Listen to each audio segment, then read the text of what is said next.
दोस्तों कैसे हैं आप सब। स्वागत है आप सभी का आपके अपने YouTube चैनल परिचय टेस्ट पर। दोस्तों आज की क्लास में हम आपको सॉल्व कराएंगे जो आपका सन 2023 का हिंदी मॉडल पेपर है, उसको आपको किस तरह से सॉल्व करना है। आज के इस क्लास में हम लोग इसी टॉपिक पर बात करने वाले हैं, है ना। दोस्तों आज का क्लास 10th के विद्यार्थियों के लिए है, क्योंकि क्लास 10th के जो विद्यार्थी हैं उनका आज हम हिंदी का मॉडल पेपर सॉल्व कराने वाले हैं। और दोस्तों इसके पहले यहाँ पे कुछ निर्देश दिया, इसको पढ़ेंगे, फिर इसकी बात करेंगे, हम लोग अपने इस पेपर को सॉल्व करेंगे। और दोस्तों इसके अलावा मैं एक रिक्वेस्ट यही करता हूँ कि अगर आप हमारे इस चैनल पर नए आए हैं तो प्लीज़ इसको सब्सक्राइब कर लीजिए और बगल में स्थित बेल आइकन प्रेस जरूर करिए, है ना। तो आइए देखते हैं, आप कुछ निर्देश दिया है उसको पढ़ेंगे, फिर उसके बाद हम लोग अपने इस पेपर को सॉल्व करते हैं। जैसा कि आप लोग जानते होंगे जो समय रहेगा 3 घंटे 15 मिनट का रहता है और पूर्णांक कितने रहता है 70 नंबर का रहता है। और यहाँ पे जो आपको प्रथम जो 15 मिनट रहेगा आपको पढ़ने के लिए दिया जाएगा, जो प्रश्न पत्र रहेगा उसको पढ़ना, आपको ध्यानपूर्वक पढ़ना रहेगा। इसके बाद यहाँ क्या बोल रहा है, जो आपका पेपर रहेगा ये 2 खंडों में बटा रहेगा, एक खंड आ में और एक खंड बा में, ये ध्यान रखिएगा। और जो आपका खंड आ रहेगा ये बहुविकल्पी प्रश्न रहेगा, कितने नंबर का 20 नंबर का, है ना। क्योंकि जो आपको पेपर होता है कितने का होता है 70 का होता है, 70 में से 20 नंबर क्या रहेगा, बहुविकल्पी प्रश्न रहेगा। और उसके बाद जो 50 नंबर का अंक रहेगा दोस्तों, ये रहेगा वर्णनात्मक प्रश्न रहेगा, इसमें लिखने के लिए प्रश्न आएगा। और उसके बाद यहाँ कह रहा है कि प्रत्येक प्रश्न जो अंक रहेगा उस प्रश्न के सामने लिखा रहेगा, ठीक है। अब आगे देखते हैं आपका यहाँ पे प्रश्न कौन सा है। अब देख लेते हैं खंड आ, बहुविकल्पी प्रश्न है ना। खंड आ क्या रहेगा, बहुविकल्पी प्रश्नों की सीरीज रहेगी। इसमें कह रहा है पहला क्वेश्चन कि निम्नलिखित कथनों में से कोई एक कथन सही है, आपको क्या करना है उसको पहचान कर लिखना है ना। तो इसमें पहला कथन कह रहा है कि इंद्रजाल जयशंकर प्रसाद का प्रसिद्ध उपन्यास है। सेकंड कथन क्या है कि त्रिवेणी रामचंद्र शुक्ल की कहानी है। जो तीसरा कथन दोस्तों आप कह रहा है क्या शिक्षा और संस्कृति डॉक्टर राजेंद्र प्रसाद जी की रचना है। चौथा कथन है अजंता डॉक्टर भगत सिंह उपाध्याय का नाटक है। यहाँ पे आपको क्या करना है कि सही कथन छांटना है बस। तो देख लीजिए पहला कथन कह रहा है कि इंद्रजाल जयशंकर प्रसाद का प्रसिद्ध उपन्यास है ना। तो दोस्तों यहाँ जो है, जो इंद्रजाल है ये जयशंकर प्रसाद जी की रचना है, लेकिन क्या ये उपन्यास नहीं है। जो इंद्रजाल है ये उपन्यास नहीं है, ये है कहानी। क्या है, इंद्रजाल कहानी है, इसलिए आपका ये कथन क्या हो जाएगा, यहीं पे गलत हो गया। सेकंड कथन यहाँ पे कह रहा है कि जो त्रिवेणी है रामचंद्र शुक्ल जी की कहानी संग्रह है। दोस्तों अगर हम बात करें त्रिवेणी की, ये रचना रामचंद्र शुक्ल जी की है, लेकिन कहानी नहीं है, ये कहानी नहीं है, ये आलोचना है। क्या है, आलोचना। त्रिवेणी जो है ये एक आलोचना है, इसलिए आपका ये भी कथन गलत हो गया, ठीक है। अब बढ़ते हैं अपने तीसरे कथन की ओर। इसमें कह रहा है कि शिक्षा और संस्कृति डॉक्टर राजेंद्र प्रसाद जी की रचना है। हाँ यस, ये आपका जो तीसरा कथन दोस्तों ये सही हो जाएगा। क्यों सही हो जाएगा, क्योंकि जो शिक्षा और संस्कृति है इसके जो राइटर हैं कौन है, डॉक्टर राजेंद्र प्रसाद जी, क्या इसके राइटर हैं। आपका ये सी नंबर कथन है वो सही हो रहा है। अब देख लेते हैं जो आपका 4 नंबर कथन है क्या सही है कि गलत है। इसमें कह रहा है कि जो अजंता है डॉक्टर भगवत सिंह उपाध्याय का नाटक है। ये दोस्तों कथन गलत है। क्यों गलत है, क्योंकि जो ये अजंता दोस्तों है ना, ये क्या है कि नाटक नहीं है। ये क्या है, नाटक नहीं है, ये एक निबंध है। क्या है, निबंध है। किसका, भगवत सिंह उपाध्याय जी का है, एक निबंध है। अब बात करें दोस्तों कि जो यहाँ पे शिक्षा और संस्कृति आपको दिख रहा है, मान लीजिए कहीं पर ये क्वेश्चन ना आकर यहाँ पे कोई विधा दे देता कि यहाँ ये कहानी है, निबंध है, उपन्यास है, तब क्या करेंगे। तो इसके लिए आपको ये जरूर होगा कि जो शिक्षा और संस्कृति है आपको ये पता होना चाहिए कि ये कौन सी विधा है। तो दोस्तों ये क्या है, ये नाटक है। क्या है, नाटक है। कौन, शिक्षा और संस्कृति, ठीक है। इसमें जो आपका आंसर आ जाएगा क्या आ जाएगा, सी नंबर आपका आंसर क्या हो जाएगा, करेक्ट हो जाएगा। अब बढ़ते हैं अपने अगले क्वेश्चन की और अगला क्वेश्चन क्या कह रहा है उसको हम लोग समझ लेते हैं, ठीक है। यहाँ आप देखिए अगला क्वेश्चन कह रहा है कि बर्फ की गुड़िया जो है, बर्फ की गुड़िया के रचनाकार कौन है, आपको यहाँ पे ये बताना है। तो दोस्तों इसमें पहला ऑप्शन क्या है, पद्मलाल पुन्नालाल बख्शी है। दूसरा ऑप्शन क्या है, जयप्रकाश भारती है। तीसरा ऑप्शन क्या है, रामधारी दिनकर है। और चौथा ऑप्शन क्या है, चौथा ऑप्शन है आचार्य रामचंद्र शुक्ल, क्या है इसके चौथे ऑप्शन है। तो दोस्तों जो बर्फ की गुड़िया है इसके राइटर कौन है, जयप्रकाश भारती जी, क्या है इसके राइटर हैं, ठीक है। आपका क्या हो जाएगा, सॉरी जो आपका यहाँ पे बी नंबर है, बी नंबर क्या हो जाएगा आपका करेक्ट हो जाएगा, ठीक है। जयप्रकाश भारती क्या इसके करेक्ट राइटर हैं।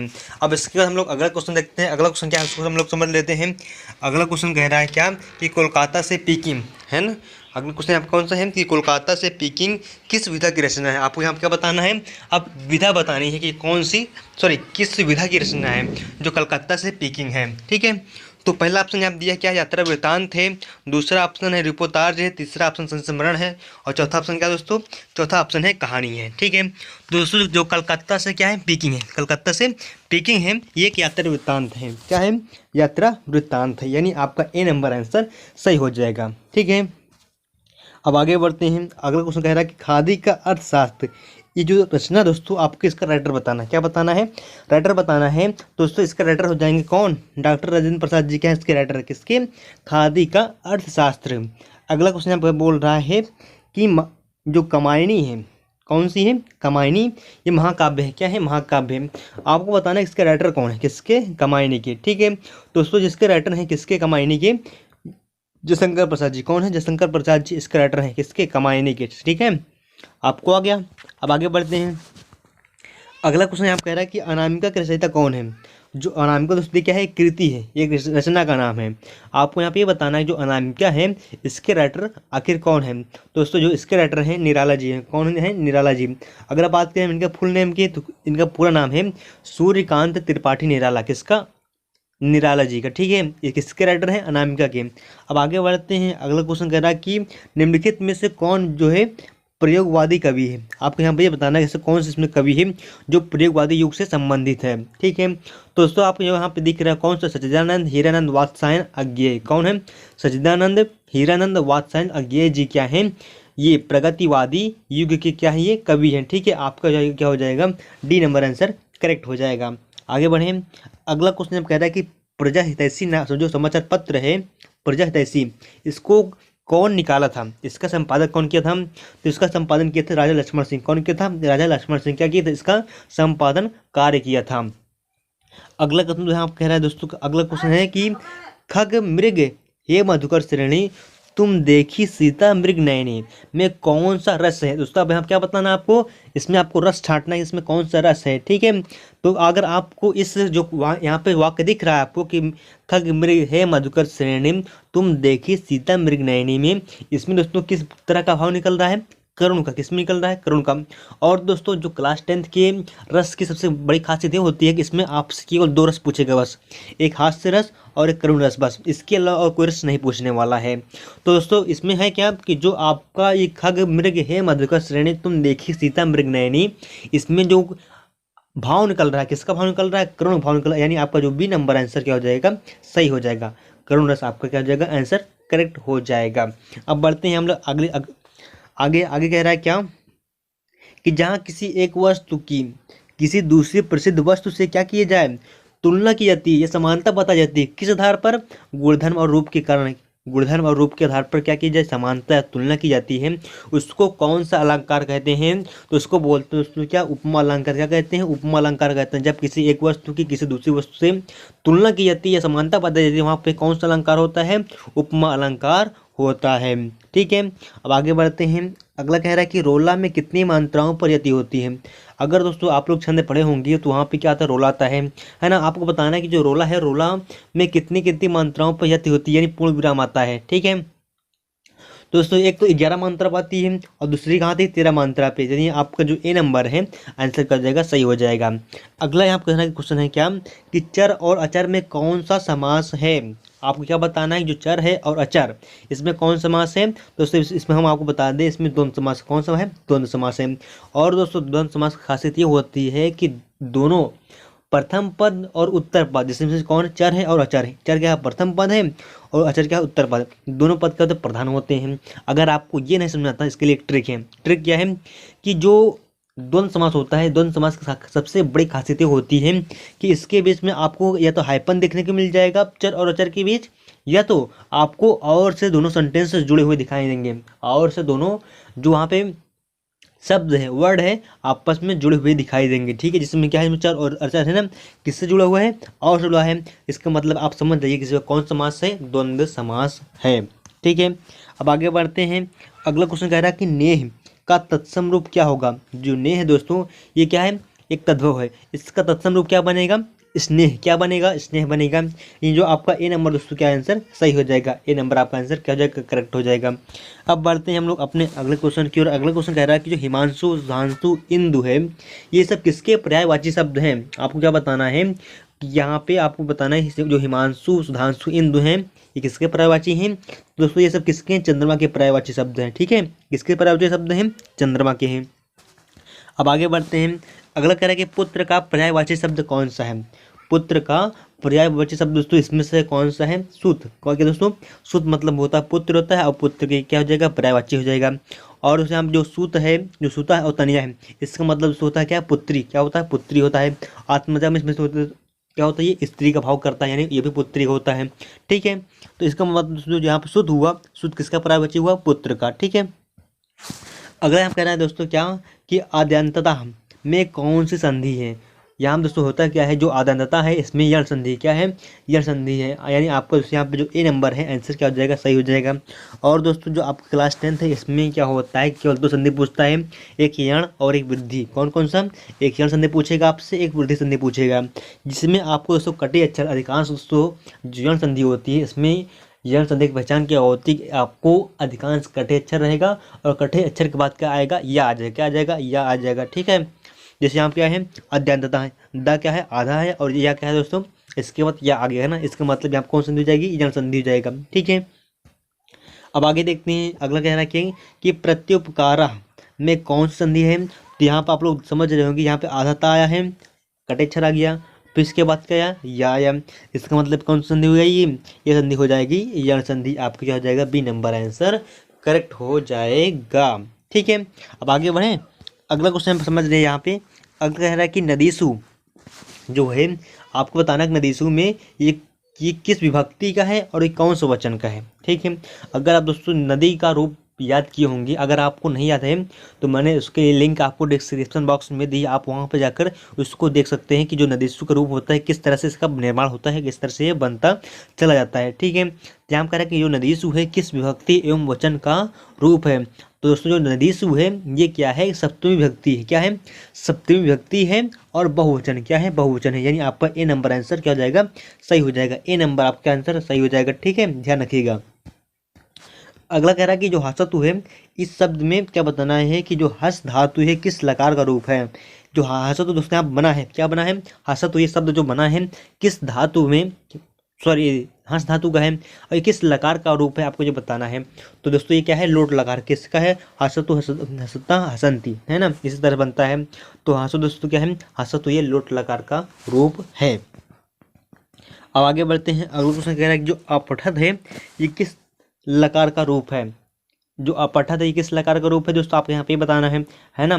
दोस्तों जो अपठत है ये क्या है, लंग लकार का रूप है। किसका है, लंग लकार का रूप है। तो दोस्तों इस तरह से जो आपका बहुविकल्पी प्रश्न था, खंड आ वाला जो पार्ट था बहुविकल्पी प्रश्नों वाला, वो अब फिनिश हुआ। ठीक है, अब हम लोग देखते हैं जो आपका खंड बा है, वर्णनात्मक प्रश्न है, 50 नंबर का अंक है। उसमें हम लोग देखते हैं कि जो आपका प्रश्न है किस टाइप का आता है, क्या क्या पूछता है, उसके बारे में हम लोग समझेंगे और उसका उत्तर हम लोग निकालने का प्रयास करेंगे। ठीक है, तो आइए देखते हैं यहाँ पे जो खंड बा है दोस्तों, इसमें रहेगा क्या कि जो आपका खंड बा है इसमें क्या रहेगा, ये देखिए पहले क्वेश्चन कह रहा है कि निम्नलिखित गद्यांश पर आधारित 3 प्रश्नों का आपको उत्तर देना है। ठीक है, आपको पहले क्या करेगा, गद्यांश देगा, आपको उसको ध्यान से पढ़ना है।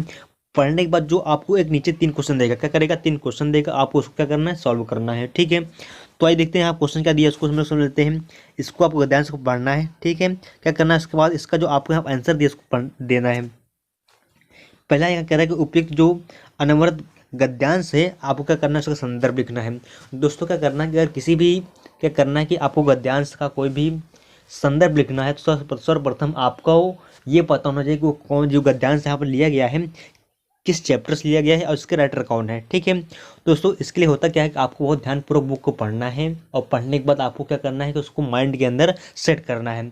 अब इसके बाद होता क्या है, जैसे मान लीजिए कोई गद्यांश आ गया, जो गद्यांश देगा दोस्तों ना आपके बुक का जो आपका चैप्टर है उसके पेज के निकाल के चैप्टर यहाँ पे पैराग्राफ रख देगा, आपसे पूछ लेगा कि कौन से चैप्टर से लिया गया है। संदर्भ में क्या होते हैं तो होता है ना कि किस चैप्टर से लिया गया, इसका राइटर कौन है, आपको यह बताना है। अगर दोस्तों आपको संदर्भ लिखना नहीं आता है तो आप प्लीज़ कमेंट बॉक्स में जरूर बताइएगा, हम आपके लिए इसका एक सेपरेट वीडियो बना देंगे। ठीक है दोस्तों, जो यहाँ पे आपको ये गद्यांश दिख रहा है ना, कौन सा है, जिंदगी के मौत के पंजों से मुक्त कर उसे अमर बनाने के लिए आदमी ने पहाड़ काटा है। तो दोस्तों जो ये क्या है, गद्यांश यहाँ से जिंदगी से लेकर कहाँ तक है, विरासत बन गई है, ये क्या है, गद्यांश है। दोस्तों ये गद्यांश जो है ये अजंता जो आपके चैप्टर है वहाँ से लिया गया है, और इसके राइटर कौन है, भगवत शरण उपाध्याय जी के यहाँ इसके राइटर हैं, ठीक है। तो इस तरह से आप इसका संदर्भ लिख सकते हैं। और इसके बाद यहाँ क्या बोला है, रेखांकित अंश की व्याख्या करना है। जो यहाँ पे रेखांकित अंश आपको दिख रहा है ना, ये इस वाला, यहाँ देखिए रेखांकित अंश दिख रहा है, इसकी क्या करना है, आपको व्याख्या करना है, ठीक है। इसका आपको क्या करना है, अपने वर्डों में, अपने शब्दों में क्या करना है, इसका वर्णन कर देना है। इसके बाद अगला क्वेश्चन कह रहा है कि जो यहाँ पे अगला है कि इंसान की विशेषताओं को पीढ़ियों तक पहुँचाने के लिए आदमी ने कौन सी युक्तियाँ सोची हैं और क्यों की हैं, ठीक है, और क्यों सोची हैं, आपको ये बताना है। आपके लिए तीसरा क्वेश्चन हो जाएगा। अब अगला यहाँ पे दोस्तों, अगर आपको ये पैराग्राफ नहीं आ रहा है, इसका संदर्भ नहीं आ रहा है, तो क्या कर दिया, आपको एक ऑप्शन करके दिया है, आप उसको भी कर सकते हैं। ऑप्शन में क्या बोला है कि हम लोग कच्ची मिट्टी की मूर्ति के समान रहते हैं। अब जो स्टूडेंट इसको अच्छे से पढ़ा होगा उसको पता चल गया होगा कि किस चैप्टर से ये पैराग्राफ लिया गया है, ठीक है। तो दोस्तों ये है एक कौन सा चैप्टर है, आपको हम बता दे रहे हैं, जो हम लोग कच्ची मिट्टी की मूर्ति के समान है, जो जिस रूप का चाहे उस रूप करे, चाहे राक्षस बनावे चाहे देवता बनावे, ठीक है। तो दोस्तों जो आपका चैप्टर है ये लिया गया है मित्रता से। कहाँ से लिया गया है, मित्रता से लिया गया है जो पैराग्राफ है। उसके बाद इसके दोस्तों राइटर कौन है मित्रता के, इसके राइटर कौन है, रामचंद्र शुक्ल जी क्या है इसके राइटर हैं, ठीक है। तो इसलिए दोस्तों इसका आप लोग संदर्भ आसानी से लिख सकते हैं, ठीक है। उसके बाद करना क्या है आपको कि रेखांकित अंश की व्याख्या कर देना है, जो यहाँ पर रेखांकित अंश है। और तीसरा से में क्वेश्चन दिया है कि हमें किन लोगों का साथ नहीं करना चाहिए। क्या बोल रहा है कि हमें किन लोगों के साथ नहीं करना चाहिए। दोस्तों यहाँ पे क्या होता है कि प्रत्येक क्वेश्चन दोस्तों यहाँ क्या होता है, 2 नंबर को होता है। 3 क्वेश्चन हुआ तो कितना हो जाएगा, 3 दूना 6 नंबर, यानी एक पैराग्राफ कितने नंबर दोस्तों, 6 नंबर का है। चाहे आप वो पैराग्राफ करिए जो उसके ऊपर चला गया, चाहे आप ये वाला पैराग्राफ करिए, ठीक है, आपकी इच्छा के अनुसार है। अब दोस्तों जैसे यहाँ पैराग्राफ दिया है ना, उससे आपको गद्यांश और पद्यांश में जो है आपको क्या पूछेगा, यहाँ पे जो यहाँ पे पद्य दिया रहेगा, ठीक है, आपसे वो पद्य पूछ लेगा। जैसे यहाँ पे दिया है क्या कि दिए गए पद्यांश पर आधारित 3 प्रश्नों का आपको उत्तर देना है, ठीक है। ये भी कितने नंबर का, 6 नंबर का है। आपको यहाँ पर दोस्तों एक पद्यांश दे देगा, उसके बाद 3 क्वेश्चन पूछेगा आपसे। कितने क्वेश्चन, 3 क्वेश्चन पूछेगा। अब पूछने के बाद क्या कर देगा कि आपको यहाँ पर आंसर देना रहेगा। जैसे कह रहा है कि पूर्व ते निकसी रघुवीर वधु धीर धरित दय मग में डूब दबे, ठीक है। अब दोस्तों आपको यहाँ पे ये ध्यान देना है कि कौन से चैप्टर से लिया गया है, क्योंकि आप क्या पूछा, संदर्भ पूछा है ना। तो दोस्तों यहाँ पे चैप्टर है, ये चैप्टर लिया गया है वन पथ पर। क्या लिया, कहाँ से लिया गया है, वन पथ पर। दूसरा आपको जो चैप्टर है वहाँ से लिया गया है। और इसका राइटर कौन है, इसके राइटर हैं तुलसीदास जी। क्या है इसके राइटर, किसके हैं, वन पथ पर। इसके राइटर कौन है, तुलसीदास जी। क्या है इसके राइटर है, ये ध्यान रखिएगा। वन पथ पर राइटर कौन है, तुलसीदास जी क्या है इसके राइटर हैं, ठीक है। अब आगे देखते हैं। अगला आप कह रहा है, जो अगला क्वेश्चन कह रहा है कि जो रेखांकित अंश है उसकी आपको व्याख्या करना है, ठीक है। ये आपका सेकंड क्वेश्चन हो जाएगा। इसके बाद कर जो आपका तीसरा क्वेश्चन है कि सीता जी थकावट से उत्पन्न व्याकुलता को समझकर राम जी की क्या दशा हुई है, आपको यहाँ पे ये बताना है, ठीक है। ये आपको क्या तीसरा क्वेश्चन है। इतना हो गया। अगर आपको ये नहीं आ रहा है तो इसके लिए आपको ऑप्शन करके दिया है। ऑप्शन क्या दिया है कि यहाँ देख लीजिए, सच्चा प्रेम वही है जिसकी तृप्ति आत्मबल पर हो निर्भर, ठीक है। तो दोस्तों है क्या, ये आपको यहाँ पर अगर संदर्भ पूछ लिया है, देखिए संदर्भ पूछा है हमसे, हाँ हमसे आप देखिए संदर्भ पूछा है ना, तो आपको करना क्या है, आपको संदर्भ लिखने के लिए सर्वप्रथम ये पता होना चाहिए ये किस चैप्टर से लिया गया है। तो ये लिया गया दोस्तों स्वदेश प्रेम से। कहाँ से लिया गया है, स्वदेश प्रेम से लिया गया है। और इसके राइटर कौन हो जाएंगे, राम नरेश त्रिपाठी जी क्या है इसके राइटर हो जाएंगे। उसके बाद क्या करना है, आपको रेखांकित अंश की व्याख्या करना है। ये रेखांकित अंश आपको दिख रहा है, इसकी व्याख्या कर दीजिए। इसके बाद कह रहा है कि कवि के अनुसार वास्तविक प्रेम क्या है, आपको क्या करना है, इसके बारे में डिटेल से वर्णन कर देना है बस, ठीक है। आपको इसमें भी 6 नंबर आपको मिलेंगे, ठीक है। अब देखते हैं आपका जो तीसरा क्वेश्चन है इसमें क्या कह रहा है। तीसरा उसको क्वेश्चन दिया है आपका संस्कृत का है। इसमें ये बोल रहा है कि दिए गए संस्कृत गद्यांश में किसी एक का क्या करना, आपको संदर्भ लिखना है और हिंदी अनुवाद करना है। यानी अगर आप लोग इस जो चैप्टर को दिया गया है ना, इसका आप संदर्भ लिखना है। संदर्भ के लिए आपको 2 नंबर दिया जाएगा। इसके बाद जो आपका है, अगर हिंदी अनुवाद करते हैं तो इसके लिए मिलेगा आपको 3 नंबर। तो टोटल कितना हो जाएगा, 5 नंबर आपको इस गद्यांश को पूरा हल करने के लिए मिलेगा। दोस्तों सर्वप्रथम से क्या बोला है, संदर्भ लिखना है। तो संदर्भ लिखने के लिए हमको सर्वप्रथम ये पता होना चाहिए कि किस चैप्टर से लिया गया है। और संस्कृत दोस्तों राइटर होते नहीं है ना, क्लास 10 में कोई राइटर नहीं है संस्कृत का, इसलिए सबसे प्रथम हमको ये पता होना चाहिए कि किस चैप्टर से लिया गया है। इसमें ये बोल रहा है कि इयम नगरी विविध धर्माणम संगम स्थली। दोस्तों ये कौन से चैप्टर से लिया गया है, ये लिया गया है कहाँ से, वाराणसी, जो आपका चैप्टर नहीं है वहाँ से लिया गया, कहाँ से, वाराणसी नामक चैप्टर से लिया गया है। तो इसका आपको संदर्भ लिखना है और उसके बाद करना क्या है, आपको इसका हिंदी अनुवाद कर देना बस, ठीक है। कितना नंबर मिलेगा आपको, 5 नंबर इसके लिए आपको मिल जाएगा। अगर आपको ये नहीं आ रहा है तो इसके लिए आपको अथवा करके दिया है, आप ये भी क्वेश्चन कर सकते हैं, ठीक है। क्या करना क्या है कि वही सिर्फ आपको इसमें वही करना है, इसका भी आप कर दीजिए क्या, हिंदी अनुवाद कर दीजिए और इसका संदर्भ लिख दीजिए। दोस्तों ये जो चैप्टर है, एकदा बहवा जना धूमयानम, मतलब रेलगाड़ी जो होती है, अरुणः नगरम प्रति गच्छति स्म, यानी क्या हुआ कि जो आपका ये चैप्टर है, ये चैप्टर कहाँ से लिया गया है, तो आपका एक चैप्टर कौन सा है, प्रबुद्धो ग्रामीणा, कौन सा है, प्रबुद्धो ग्रामीणा, वहाँ से ये चैप्टर क्या है लिया गया है, ठीक है। तो इस तरह से इसका आप संदर्भ लिख सकते हैं। संदर्भ बात करेंगे क्या कि जो आपको यहाँ पे हिंदी अनुवाद करना है, इसका हिंदी अनुवाद भी कर सकते हैं, ठीक है। अब हम लोग आगे बढ़ते हैं, अगला क्वेश्चन क्या उसको समझ लेते हैं। अगला क्वेश्चन हम कह रहा है जो 4 नंबर क्वेश्चन है कि दिए गए संस्कृत पद्यांश में से किसी एक का क्या लिखना है, संदर्भ सहित हिंदी में अनुवाद करना है, ठीक है। अभी तक तो दोस्तों क्या हुआ, संस्कृत का गद्य वाला पार्ट आया था, कहानी वाला पार्ट आया था, लेकिन पद्य वाला जो श्लोक होता है उसका पार्ट आ गया। अब यहाँ करना क्या है कि आपको संदर्भ भी लिखना है, संदर्भ के साथ क्या करना है, इसका हिंदी अनुवाद भी करना है। संदर्भ के 2 नंबर और हिंदी अनुवाद के लिए 3 नंबर, टोटल कितना हो जाएगा, 5 नंबर इसके लिए भी आपको मिल जाएगा। चाहे आप ये वाला गद्यांश करिए, सॉरी पद्यांश करिए, चाहे आप ये वाला पद्यांश करिए, आपकी इच्छा के अनुसार जो आपको अच्छे से आता हो, ठीक है। तो हम बता देते हैं कि कौन सा कहाँ से लिया गया है। तो यहाँ देखिए, यहाँ क्या कह रहा है कि जो धनानम मुक्तम दाक्ष्यम धनानम मुक्तम श्रुतम, दोस्तों ये जो क्या श्लोक है, ये जो पद्यांश है ये लिया गया है कहाँ से, जीवन सूत्राणी से। जो ये वाला क्या है पद्यांश से, ये लिया गया जीवन सूत्राणी से लिया गया, ठीक है। ये ध्यान रखिए कहाँ लिया गया, जीवन सूत्राणी से लिया गया है। इसके बाद जहाँ पे जो सेकंड है, सेकंड वाला दोस्तों ये लिया गया है कहाँ से, ये लिया गया है वीर वीरेण पूजते, कहाँ से लिया गया है, वीर वीरेण पूजते, वो जो आपका चैप्टर है वहाँ से लिया गया है। इस तरह से अगर आपको इसका जो चैप्टर का नाम पता चल गया है तो आप इसका संदर्भ आसानी के साथ लिख सकते हैं, है ना। अब उसके बाद क्या करिए, इसका हिंदी अनुवाद आप लोग भी कर लीजिएगा। अब आगे देखते हैं, अगला क्वेश्चन हम कह रहा है क्या कि अपने पठित खंड काव्य के आधार पर निम्नलिखित प्रश्नों में से एक का उत्तर दीजिए। इसमें दोस्तों है क्या कि जो आपका खंड काव्य है, इसमें जो आपका खंड काव्य आया है, जैसे हम ज्योति जवाहर आया है, मुक्तिदूत आया है, जो स्टूडेंट जिस जिले से संबंधित हैं क्या कर दें, अपना अपना जो खंड काव्य है उसका आपको क्या करना है, उसमें से एक आंसर देना है, ठीक है। जैसे यहाँ पर ज्योति जवाहर आए हैं, इसके लिए जो जिले आवंटित किए गए आप वहाँ को लिख दीजिए, मुक्तिदूत के लिए जो है उसको लिख दीजिए, अग्रदूत के जो है उसको लिख दीजिए, ठीक है। मेवाड़ मुकुट के लिए लिख दीजिए, जय सुभाष का लिख दीजिए, धर्मवीर क्या धर्मवीर भरत है, ठीक, कर्मवीर भरत है, सॉरी जहाँ पर दोस्तों कर्मवीर भरत होना चाहिए, यहाँ मिसप्रिंट हो गया, आप क्या रहेगा, कर्मवीर भरत रहेगा, ठीक है।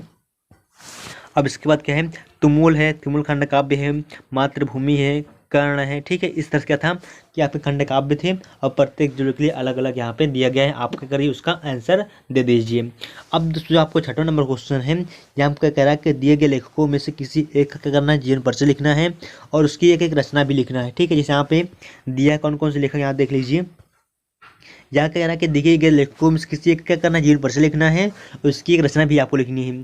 जैसे आप कौन कौन से हैं, आचार्य रामचंद्र शुक्ल जी हैं, भगवत उपाध्याय जी हैं और क्या है डॉक्टर राजेंद्र प्रसाद जी हैं। क्या करना है आपको, इन तीनों में से किसी एक क्या कर दीजिए, आप जीवन परिचय लिख दीजिए। उसके बाद एक रचना को भी आपको लिखना बहुत जरूरी है।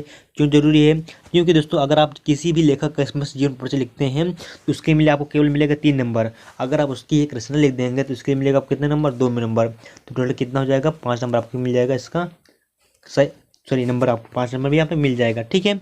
अब आगे देखते हैं, अगला क्या कह रहा है दोस्तों, यहाँ कह रहा है कि हम कि निम्न दिए गए कवियों में से किसी एक का क्या करना है, जीवन परिचय लिखना है।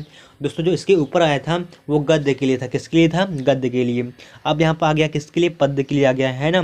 तो पद्य के लिए कौन कौन सा उसको हम लोग देख लेते हैं। इसमें दिया दोस्तों कौन सा, सूरदास है, रामनरेश त्रिपाठी हैं और बिहारी लाल हैं। इनमें से दोस्तों क्या करना है, आपको किसी एक का जीवन परिचय लिखना है और जीवन परिचय लिखने के बाद किसी अगर जिनका आप जिन परिचय लिख रहे हैं उनकी क्या कर देना, आपको एक रचना भी क्या करना है, लिखना है। आपके पेपर में ये बहुत ज़्यादा जरूरी है, ठीक है। अब बढ़ते हैं हम लोग आगे। आगे क्वेश्चन क्या कह रहा है उसको समझ लेते हैं हम लोग। आगे यहाँ पर कह रहा है कि श्लोक आगे आपका, यहाँ पर श्लोक क्या कह रहा है कि अपने पाठ्य पुस्तक में से कंठस्थ कोई एक श्लोक लिखना है जो इस प्रश्न पत्र में न आया हो। जैसे कि दोस्तों आप लोग देख रहे होंगे जो आपका एक संदर्भ और हिंदी अनुवाद लिखने के आया था ना, उसमें कितने श्लोक थे, 2 श्लोक थे। तो इस तरह होता क्या है कि अगर आपको एक श्लोक या 2 श्लोक अगर आप पेपर में याद करके जाते हैं, कहीं वही चीज़ आपके बाई चांस आपके पेपर में आ जाए, ठीक है, आपके पेपर में आ गया तो आप क्या करेंगे, यहाँ पर क्या बोल रहा है कि अब कोई एक श्लोक लिखना है जो इस पेपर पर में ना आया हो, तो इस कंडीशन में आप बहुत बुरी तरह फंस सकते हैं, है ना। लेकिन करना क्या है आपको, इसके लिए एक रास्ता है, करिएगा कि आप लोग क्या करें, पेपर में देने से पहले आप लोग 3 श्लोक याद करिए। कितने श्लोक, 3 श्लोक याद करके जाइए, ठीक है, ताकि अगर 2 आपके एग्जाम में आ जाए, तीसरा आप लोग आसानी से लिख लीजिए, ठीक है। अब बढ़ते हैं अपने अगले क्वेश्चन की ओर। अगला क्वेश्चन हम कह रहे हैं दोस्तों क्या, कि निम्नलिखित में से किन्हीं 2 प्रश्नों का आपको संस्कृत में उत्तर देना है, ठीक है। यहाँ आप कितने प्रश्न दिख रहे हैं दोस्तों, आपको 4 प्रश्न दिख रहा है ना। अब करना क्या है कि इसमें से किसी 2 का आपको आंसर देना है, ठीक है। और उसके बाद आपको कितना नंबर मिलेगा, प्रत्येक क्वेश्चन 2 नंबर, टोटल कितना हो जाएगा, 4 नंबर आपको यहाँ से मिल जाएगा। अब बढ़े हम लोग आगे। अगला यहाँ कह रहा है दोस्तों क्या, कि निम्नलिखित में से किसी एक विषय पर क्या लिखना है, आपको निबंध लिखना है। और दोस्तों सबसे इंपॉर्टेंट क्वेश्चन यही होता है, क्यों होता है, क्योंकि अगर आप निबंध लिखते हैं तो आपको कितना नंबर दिया जाएगा, यहाँ पे 9 नंबर। आपको एक निबंध लिखना है और बहुत अच्छे तरीके से इसको क्या करना, निबंध लिखना है। अगर जिसको निबंध नहीं आता दोस्तों, उसके लिए मैं एक अलग से वीडियो बनाया हूँ, आप वहाँ पर जाकर उसको देख सकते हैं कि कैसे निबंध को लिखा जाता है, ठीक है। अब देखते हैं कि इसमें कौन कौन से निबंध है। निबंध कौन सा, भ्रष्टाचार है, किसी किसी पर डिटेल करना है, समस्या और समाधान के बारे में बताना है आपको, जनसंख्या वृद्धि एवं पर्यावरण के बारे में आपको बताना है, देशभक्ति की महत्ता के बारे में आपको बताना है, फिर क्या है, पुस्तकालय के बारे में बताना है। आपको जिस टॉपिक पर अच्छे से नॉलेज हो आप करिए, उसी पर निबंध लिखिए, ताकि आपको अच्छे से अच्छा मार्क्स प्राप्त हो सके। कितने नंबर का है, 9 नंबर का है। और दोस्तों अगर आप निबंध लिखते हैं तो कम से कम 2-3 पेज का जरूर लिखिए, ठीक है। अब दोस्तों आज के लिए बस इतना ही। आपको ये मेरा सेशन कैसा लगा प्लीज़ कमेंट बॉक्स में ज़रूर बताइएगा। अगर आपको ये मेरा क्लास पसंद आया हो तो प्लीज़ अपने दोस्तों के पास शेयर जरूर करिएगा, ठीक है। अब बढ़ते हैं हम लोग अगले सेशन में। ओके दोस्तों, thanks for watching my video.